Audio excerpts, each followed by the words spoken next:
Oh boy. I think that is a color inverted range specialist, if I'm not mistaken. I'm not sure what the logo behind it is. I don't think that's normal for the range specialist, but yeah, that is pretty cool.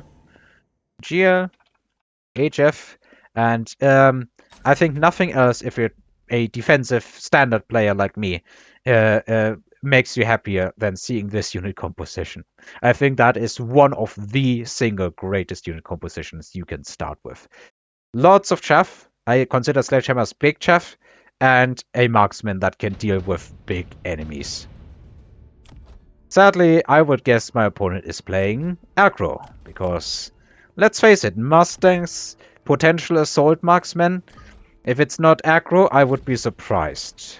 And surprised quite a bit.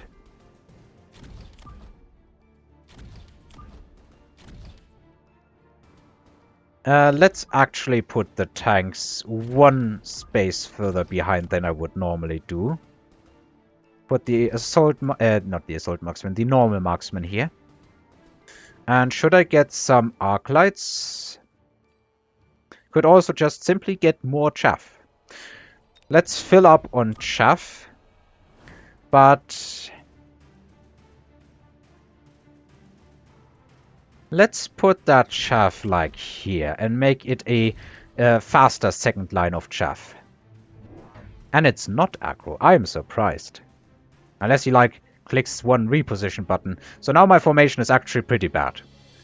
But I don't think I made a bad call expecting aggro, because I was definitely expecting aggro and everything else is actively surprising me right now. I guess let's playtest and see how good this formation is. He's definitely putting enough DPS out to kill the approaching crawlers here. But that's because he put both Mustangs on one side. And now there's tanks to kill, and under a tower debuff, tanks are not unkillable, but they are pretty freaking hard to destroy. Alright, I'm happy that we are not facing aggro. Thank you very much, Mr. Alex Van de Top. Alex Van de Top, or something like that, probably. Haste module or missile strike? I think let's missile strike this. Putting a level on that tank is probably not a bad idea. I could just freaking clear out the chaff here, but I also would like to kind of strike one pack of these units. They are moving... Yeah, this one is moving pretty straight. So let's try and make a good shot out of this.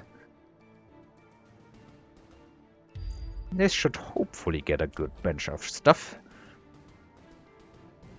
Level the tanks. I'm not against that. And let's add some actual more chaff here. Now we have delayed chaff, spread chaff, all the sort of stuff here. And unlock an arc light. Why not? Should we upgrade some health? Let's keep the money for the moment. He's giving it to this pack, and he's adding more Mustangs. The entire enemy composition right now is screaming for Vulcans and fire. At least that's the impression I have. I think I will absolutely fumble this mission, but I need to see how good it is. If these had the haste module, that would be an entirely different story, but it makes sense. These did more damage. The reason for that is probably because stuff was moving in from this tower and completely killing these Mustangs here. I think that's not going to be a good missile, but I want to see it. Okay, he's nuking the... Oh, well, not nuking, but destroying these tanks here. Yeah, it was not great, but it did get the marksman. And, like, almost half of the Mustangs, so it's acceptable, in my opinion. I have one single tank moving in. I think he's going to win this side. I don't see him winning this side, though. He will probably get the very juicy level 3 marksman XP, though.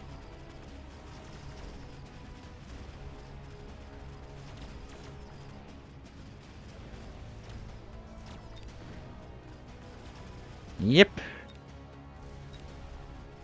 And off the tower, these Mustangs can now level. And unfortunately, they are moving in on the tower, and they are not going to get it. Yeah, they are getting distracted at the last possible moment. So I still lose this turn, I would assume. Yep. Even if only by a slight margin, but it's a lot of XP on his part. Oh well. Well, there's the Vulcan. Like, how do I not take this into his board? I could also go for Mass Slash, which is also pretty decent. He might go for the Scorpion, though, which is kind of good against the Vulcan as well. Let's just go for the Vulcan and see what happens in this game. I'm actually super tempted to just throw some fangs in front of this thing and draw his entire army, hopefully, towards the inside. Let's make them, even though it's not symmetrical. How far do I have to put these up? Finally, they're starting to split. Well, I might as well do that now. Now it's basically drawing everything towards the middle. Almost everything, that is. Let's throw the Vulcan here. Will that change routing? Not really, no. And what else should I get?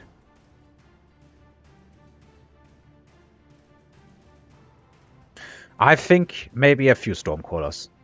With the AoE and the way that my chaff lasts, they should be good value. And then let's also invest into some health upgrades.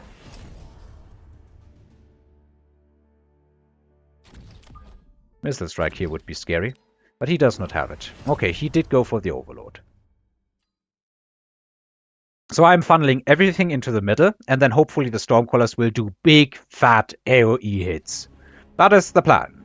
Let's see how it survives. Almost everything is going into middle, like a few units of chaff, and I guess these very, very far outside units are not going into the middle.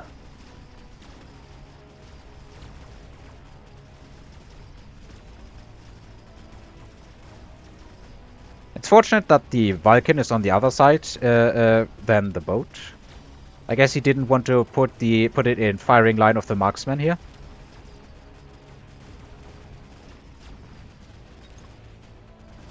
Alright, let's get the tower. Quick. Ah, Stormcrawlers here are already gone. And he's pushing on my tower. I have no more anti-air, because the marksman was too far ahead. And this Overlord will probably level, yeah. Sucks. Orbital bombardment is so scary against me. Like super duper scary. Should I invest into Giant Hunter? I'm not expecting to get that down reliably enough to make it worth a think. But I should be able to make a good bunch of hits here. It will kind of destroy both of us, I think.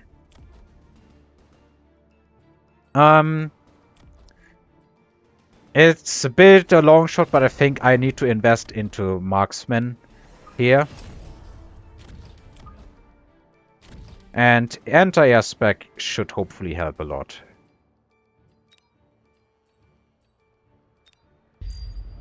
Okay, he's putting it here. Oh, I didn't put them far up enough. Well, I guess I want them further back. Ah, I've broken symmetry. I hate it. Hate breaking symmetry. Ah! Symmetry is so good.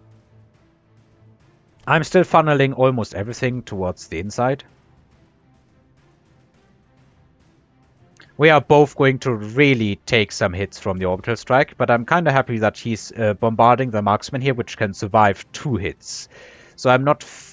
I would give it like a 60% chance to survive here. These I would not give a 60% chance to survive. I'd give them like a 30% chance to survive. 50% chance for one of them to survive. Round about the odds that I imagine in my mind. He's getting an arc light at this stage. Is he putting it into my flank? He is putting it into my flank. And pack of delayed fangs. Okay. So this arc light, at the very least at the start, is not going to be doing much. Many units are being struck here. And with the chaff gone, I think that's a good way. The Overlord is completely exposed, and these marksmen will take it down. There's not really any doubt in my mind, yeah. Probably Giant Hunter would have been better, but without it, I'm not sure I could have taken the Overlord down that easily. The Vulcan is going to be getting a lot of XP. It's roasting a couple of good units.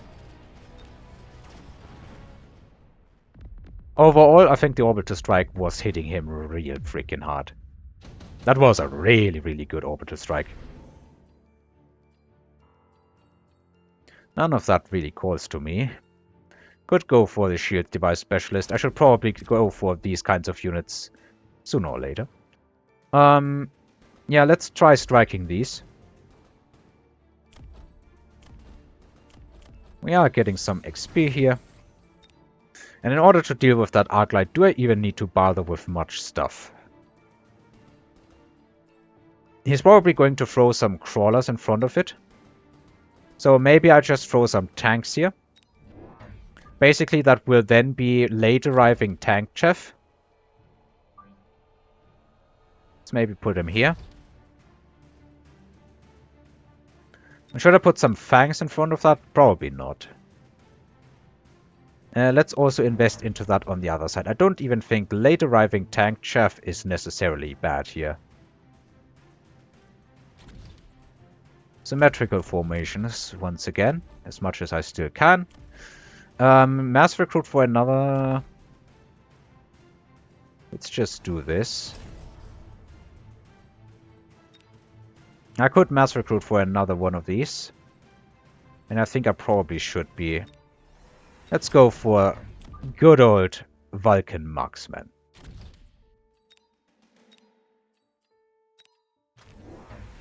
Oh, he sold the boat. Instead, he's now going for Fortress. Okay. Yeah, he put some crawlers here. Arclight's going to be stuck on tanks forever. A good volley will take that out.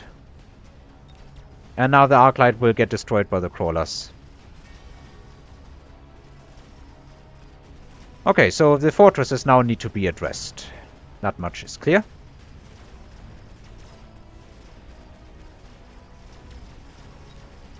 However, does he even have the chaff clear to deal with that sort of stuff?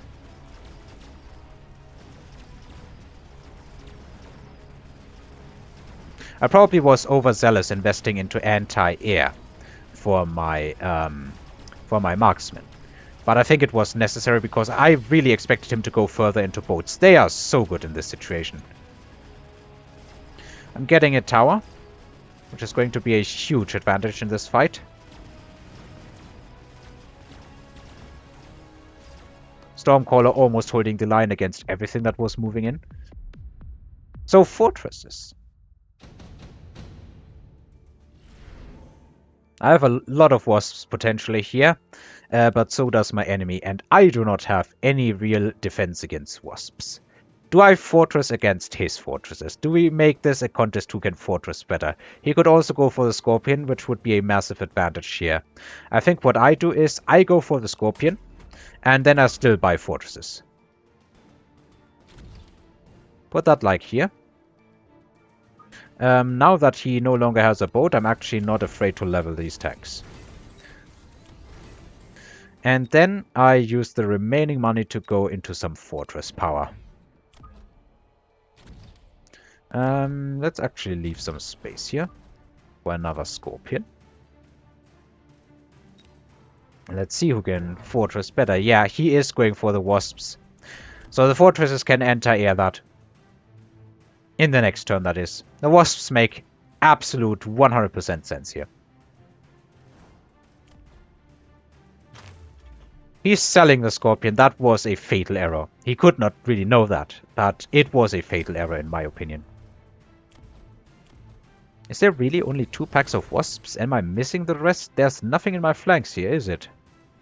I thought it was more. I thought it was 4 packs of wasps. Where's the remaining wasps? Am I blind? Like legit, they are not in my flank. Where's the remaining wasps? I'm not that stupid, am I?